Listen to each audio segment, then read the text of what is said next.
Alright guys, what's up? Today I'm going to do a little nitrous tuning. So what I need to do is I need to put a fresh set of plugs in so that I can get a good reading on the plugs. When you're testing, you know, a new jetting or whatever like that, you want to put in some fresh plugs so you can get a good reading, and don't drive a lot on them. You know, you don't want to put a brand new set of plugs in and go drive it around for whatever in a couple hours or whatever, and then try to get a reading off what your nitrous tune is doing. It really doesn't work that way.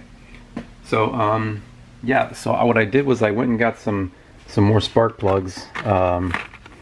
These are the yeah, those are the original ones that I was running.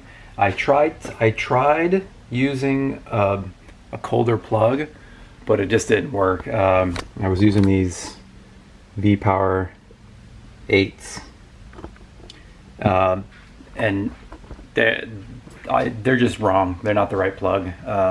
It was cutting out on me. It was doing all kinds of crazy stuff. So I got to do a little more research on what plugs are a little bit colder than the ones I use normally, because obviously these are way too cold. These here, it didn't even want to run under boost. So anyway, let me go ahead and put these new plugs in, and then I'll go over what jetting I have compared to what the jetting is that the kit recommends.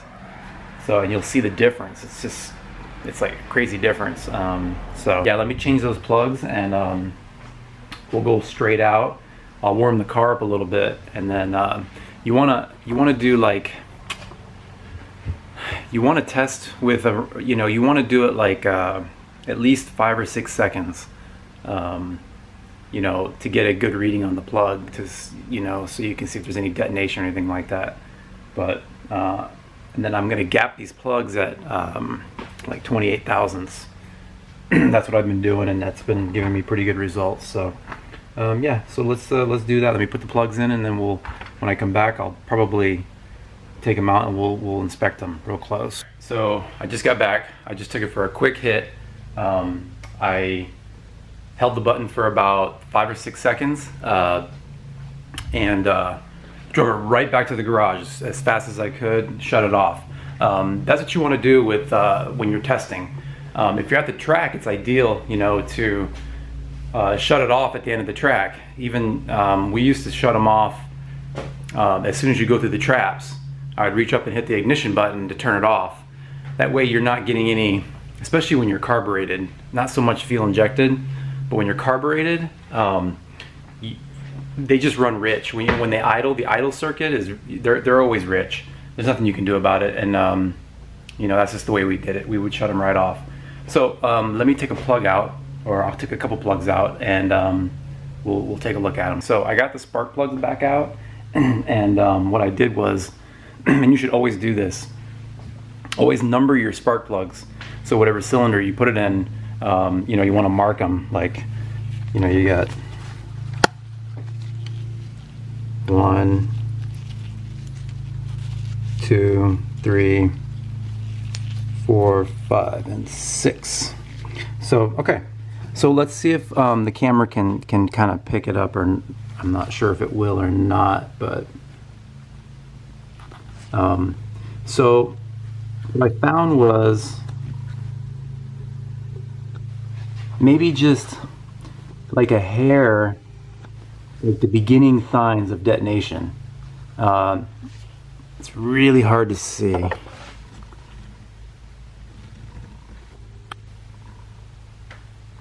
Okay, you see them little speckles there?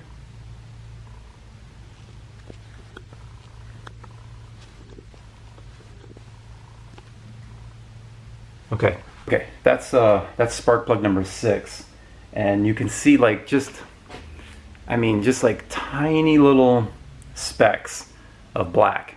You know, nothing's wrong with the strap or anything like that. You know, like major detonation, you'll see the strap starting to get like a rounded edges, and like kind of like if you see the kit came with this direction thing, and it kind of shows what detonation will look like. So you can kind of see, this is what looks good. I don't know what this is, some kind of oil fouling or something, but this is what detonation will look like. Okay, you can see all that dark speckling on there, and the electrode will actually start to melt. Okay, so yeah, I mean, it's so slight that it may not be detonation. It could just be some carbon that was, you know, flying around the cylinder. I don't know, but so anyway, those jets, that was set up. The nitrous was 40, and the fuel was 22. Okay, so that's actually, if you look at the chart, let's take a look at the chart here.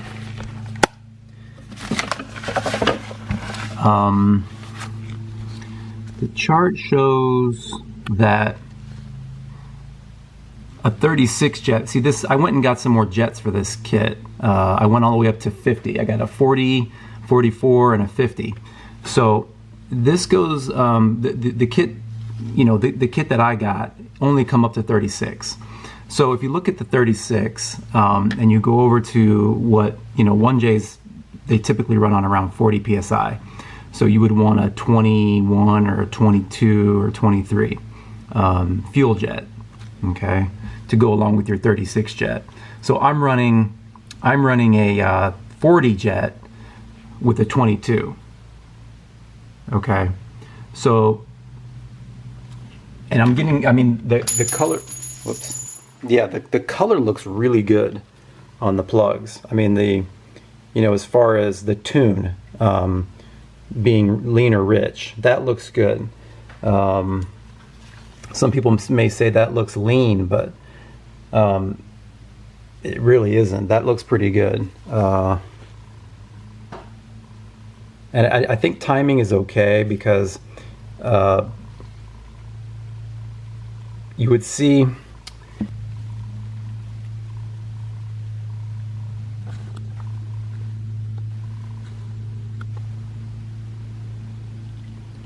I mean, that strap is a little white, but that's just from the residue from the nitrous. That's not overheating. You would see like heat in the strap. So I'll see if I can find some like pictures online of what a strap should look like if you have the right timing. It's like a heat mark that goes to where the bend is, you know, on the strap, and this doesn't even have that. So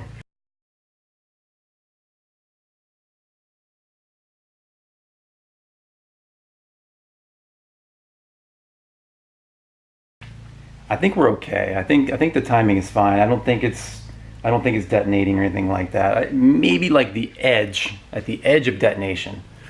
So, you know, I think we're going to be okay on that. I don't know if I'm going to be able to go much higher than that. That seems to be where I feel safe going with it. You know, a 40 and a 22. As far as you know, going bigger than that, that would be something that I would have to work with like a standalone and do and be able to cut timing, take some timing out of it, and then, you know, pretty much sky's the limit. You can, I mean, as long as you can pull timing, add fuel, there's really no, like, there's no set thing that says, you know, a 1J can handle 75 shot. That's it. That's just a myth. That's not even true. And the same with a, you know, like a Fox body, a 5.0, you know, a 302. 302s can handle a lot of nitrous. People don't realize it, but they can. It's just you got to have the tune right. You got to have the timing right. You got to have enough fuel. You got to have cold plugs. There's just a lot of that goes into it. People just will slap the kit on and not know what they're doing, and you know, just start jetting the crap out of it and end up, you know, detonation, or, you know, blowing a head gasket or whatever like that. Yeah, as long as you're not like, especially these 1Js. I mean, this JZ can probably handle 650 horse, no problem. yeah, the one thing that kills these motors is, or any motor, is detonation. You know, if you rattle them, you're gonna have problems. So, but yeah, I'm pretty happy with this. This is just, I mean, it's not gonna be a long video. It's a short video. Tonight, there's supposed to be a little, they call it street heat down in Bradenton, and I don't know if I'm gonna be able to. I want to go, and if it doesn't rain, I'm gonna go, but I don't know if the rain's gonna hold off. So I'll just, you know, make this video, and then tonight, hopefully I go. I got a bunch of people wanting me to go, and I think there's some grudge racers who want to race me. I mean, everybody thinks this car's really fast. I mean, it's okay for what it is. I mean, 1250s on, you know, on 13 pounds of boost is not, it's not that fast. But you know, with the nitrous, should be in the 11s, I think. But you know, there's guys out there that are pretty heavy hitters, you know, running and they're bringing out 9-second cars and stuff like that. So, but anyway, it might be just some fun to go down there and check it out and do some video and stuff like that. But yeah, that's pretty much going to do it for this video. You know, hope you learned something. Don't ever go off, if you buy a kit, don't ever go off the jetting. You know, make sure you check your plugs. You know, it's nice on a 302 on a Fox body. You can pull timing, which is nice. On my race car, before I had my digital ignition, I had to pull so much timing that it wouldn't even do a burnout. It was because when you pull that much timing, it's just the car has no power. So what I ended up doing was getting a MSD Digital 7 box, which lets you, it cuts timing. You know, you put a crank trigger on it and it cuts timing for you, you know, through a switch. So you don't have to worry about that, and you can do individual cylinder ignition timing. You know, you can take more out of one cylinder than another. But anyway, yeah, hope you guys like this video. Like, share, and subscribe, and hopefully we'll be at the track tonight, and maybe I'll make another video for tomorrow. Here's some more videos, and subscribe. See you guys.